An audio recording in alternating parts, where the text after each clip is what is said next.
السلام عليكم. kusoo dhawaada casharkii labaad oo aan kaga hadlayno Adobe Editor.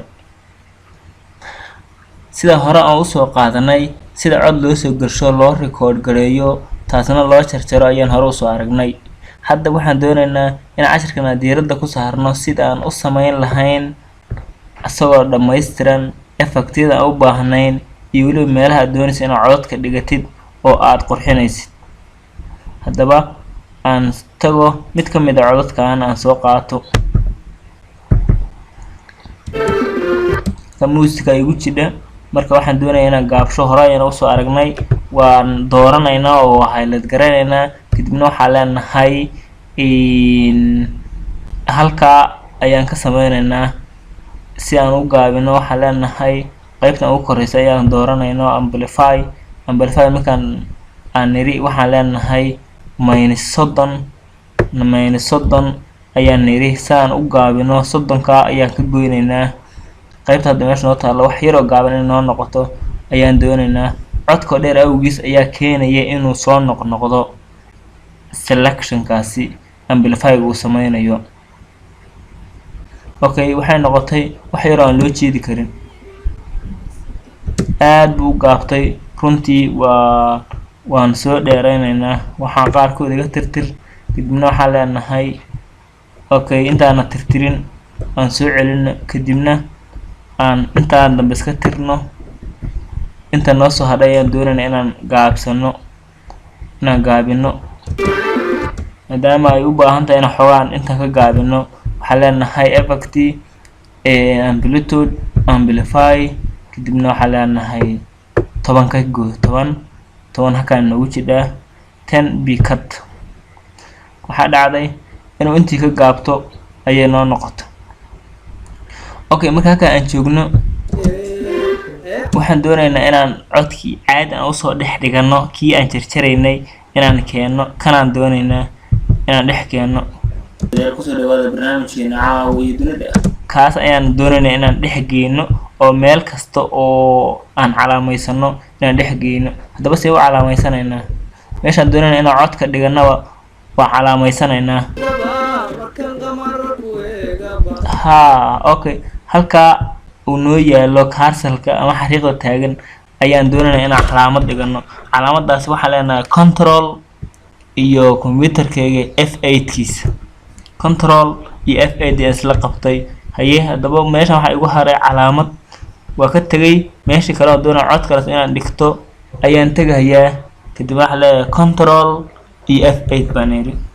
okay labadan meelood haddaba ay calaamaysan tahay meesha hore iyo meesha dambe inta hadda ka dhigan kara meelaha aad doonayso inaad codka gelisid ka soo qaad marka aad tahay qof wariye oo warar duubaya codkaaga ayaa marka hore duubaysaa kadibna qofka mas'uulka ah oo report-ka ka sameynaysid ayaa codkiisa kala qaybinaysaa. okay ka soo qaad waxa la madaxweynaha ayaa maanta halkaas kormeer ku tagay markii koowaad wuxuu ka hadlay in ciidamada la xareyn doono kadib markii intaas dhamaato waxa leedahay madaxweynuhu ayaa wuxuu sheegay in kulan noocan oo kala amsana la qaban doono laba cod baa ka dhigaysaa marka labada meelood kala gelinaysaa oo kala calaameynaysaa. okay meeshan hore codkaan gelin lahayn ayaa soo qaadanaynaa qaybtan hore ayaan soo qaadanay kadibna waxaan rabnaa inaan dhigno qaybtan aan calaamaysanay copy baan niri oo control C ah hore u taqaanay kadibna meeshan calaamad aan dhiganay ayaan nimid kadibna paste aan ku niri control V waxa dhacday bismillaahirrahmaanirrahiim. okay kaas cod baan dhignay halkaan waxaan doonaynaa inaan mid kala dhigno waa ay calaamaysan tahay soo ma okay waxaan leenahay codki meesha noo yaalo aad kadibna waxaan leenahay codkii noo qaad waa tusaale kani ma aha cod rasmi ah laakiin adiga waxa weeyaan markaad wax sameysanaysid ayaad sidaan kala yeelaysaa. okay waan dhex nimid haddana meeshii kale meeshaan aan doonaynaa inaan wax dhigano calaamadii hore ayaan cursor-keena cusub dul saaranaynaa kadibna waxaan leenahay control V. okay sana waxa dhacday inaan kii kalena ka dhigano okay labadaas basaas aan u sameysanay marka intaas samaysanay waxaan doonaynaa in aan sameyno effectiga waxyaalaha nooga dhiman. haddaan doonayo inaan codkan haddaan doonayo inaan effect u sameeyo inaan ka dhigo mid degdegsan ama ka duwan sidoo hadda u hadlayo waxaan sameynayaa intaan wada dooranayaa. markaan doortay effect aan leeyahay kadibna waxaan leeyahay halkan ayaan imaanayaa time pitch ayaan imaanayaa qaybtaan ugu hoose ayaan dooranayaa. marka waxaa ii soo baxday qaybahan ayaa soo baxay. intaana nooc midaan saarto codka way bedelaysaa speed up. speedku muxuu leeyahay xawaar wuu degdegayaa. okay ideh speed up.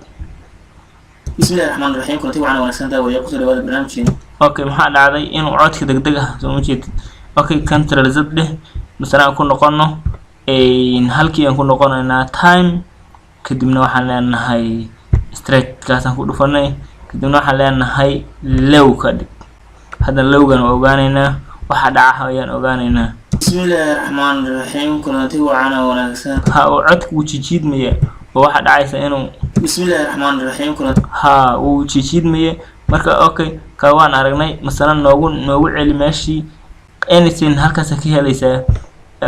waxaan leenahay mid kale aan dooranaynaa waxaan dooranaynaa double speed yaa uu noqonayaa kaasaan ka dhiganaynaa double speed waan yiri. okay okay ma arkaysaa okay marka waad aragtay ka bismillahirrahmaan saas marka hore ahaa kadibna sida arkaysa uu noqday control z baa la markasta meesha doonaysa inaad ka noqotid. okay misana intii waan ku noqday kadib qayb kale ayaan doonay inaan doorto tan double bay ahayd mid kasta oo halkan ku jira way ka duwan tahay waad ogaan karaysaa. okay tanaan dooranay waxay noqonaysaa marka codkii waa isbedelaya kaliya wax kale kuma dhicin. bismillahirrahmanirrahiim kulanti waxaan wanaagsan daawayaal ku soo dhawaada barnaamijkeena caawi. ilmo yar baad iska dhigtay awal nin weyn baad ahayd. muxuu ahaa qaybtan dambe aan arkaynaa qodobo xiisa badan intaan hore yaaqinay. bismillahirrahmanirrahiim kulanti waxaan wanaagsan daawayaal ku soo dhawaada barnaamijkeena. ilmo yar buu noqday. okay effects saas u sameyn kadhaa kadibna waxaad leedahay dad doonayo inaan dheereeyo soo bilaata shuusha waxaan leeyahay halkan aan ku tagayaa qaybtan baan tagayaa waan ku yiri amplitude normalized awal baan hore u soo aragnay. marka waxaan leenahay 200 igu kordhi 200 igu kordhi waan leenahay kadibna waxaan leenahay ku dhufo waxa dhacday bismillahirrahmanirrahiim kulanti waxaan wanaagsan daawayaal ku soo dhawaada markaas uu galay soo aad u dheereynaya. okay marka qayb kasta oo doonaysana wax ka bedesho sida ayaad yeeli karaa. bismillahirrahmaan sida ayaad yeeli karaa. qaybtan waxa weeyaan silent waxa dhan waa aamus tan waxa weeye inverted dib u celi tanana waa maxay waxa noqonayaa bismillahirrahmanirrahiim kulanti waxaan wanaagsan waxa kuma jiraan kan oo wax saameyn ma leh insert bis weeye insert marka wax saameyn ma leh laakiin inta kale waa saameyn bay leedahay. okay inta haddaan tan kaga gudubno qaybta kale tan u gudbaynaa labadan qaybood baa jidda halkaan ku qoran tahay. qaybtan edit baa leeyahay wave tanana waa maxay waa multi-view aan ku dhufanaynaa waxay noo noqotay meel banaan bay noo noqotay.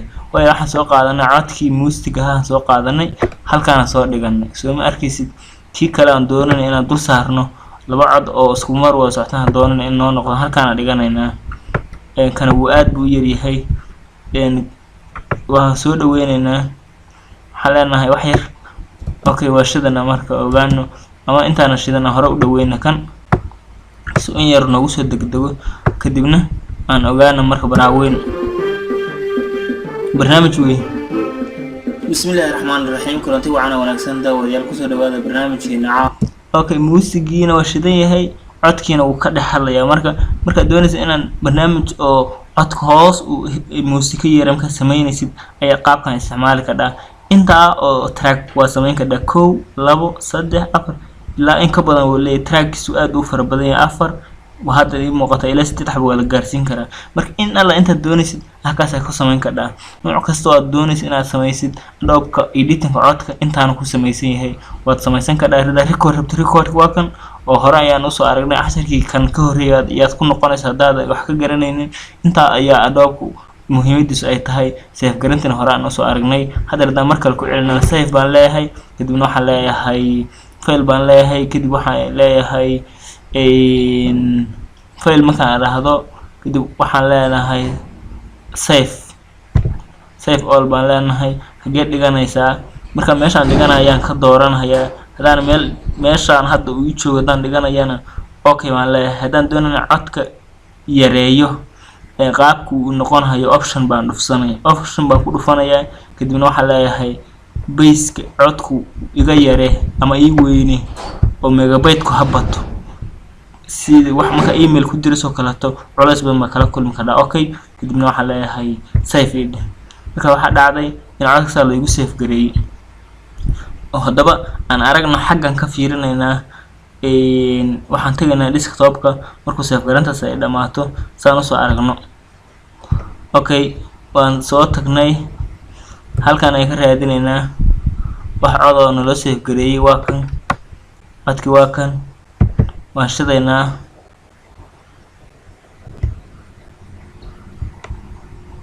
okay culays badan buu leeyahay. marka sidaa ayaa u samaysan kadhaa. casharkeena maanta intaas ayaan kusoo koobaynaa, waana qaybtii labaad ee Adobe. intaas ayaan uga baxaynaa, labada lesson ayaan kusoo koobaynay. waa casharadii taxanaha ahaa ee Class Academic and Technology. haddii ay kugu cusub tahay fadlan channelkan subscribe saar.